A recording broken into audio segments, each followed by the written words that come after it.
Bonjour chers élèves, nous avons fini avec notre cube. Aujourd'hui, nous attaquons donc les cylindres droits. C'est quoi donc un cylindre droit? Nous allons tous ensemble définir un cylindre droit. Et à la fin de ce cours, d'accord, vous devrez être capable de définir un cylindre droit. On va donc passer à la présentation des cylindres.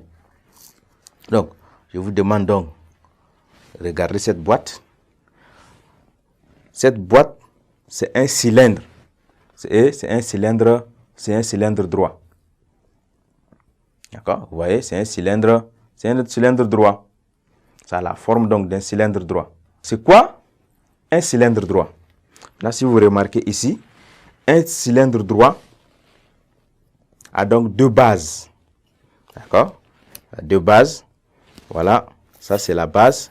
Et ça également, c'est la base. Donc, nous avons donc, les deux bases sont donc des disques. Et ces disques-là ont même rayon. C'est-à-dire, le rayon de ces disques-là, d'accord, est égal aussi au rayon de ces disques. Et ça constitue donc la base de ces disques. Et ces deux bases-là sont des disques. Ces disques sont des disques superposables. Donc, un cylindre droit, par définition, un cylindre droit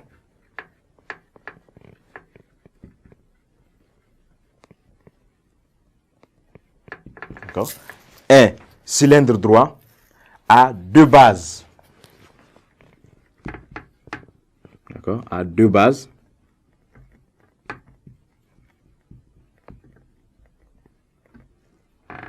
A donc deux bases.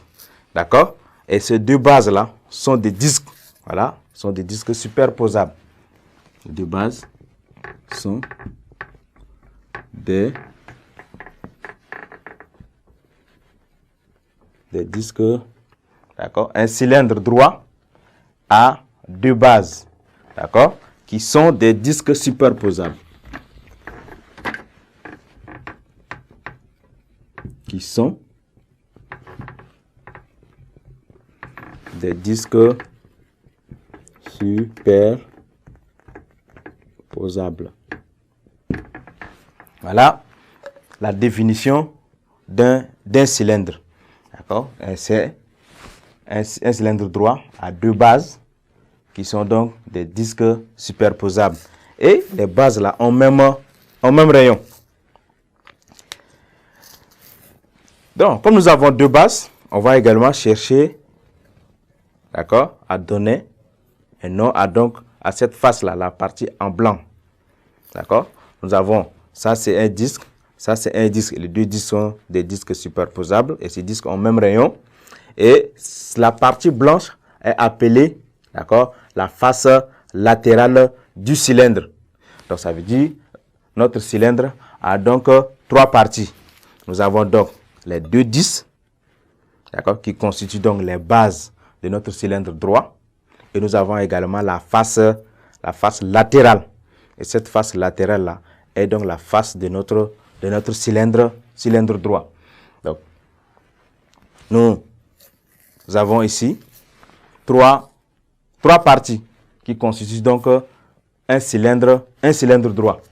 Nous avons les deux bases. Nous avons les deux bases qui sont donc des disques. Et ces disques sont des disques superposables.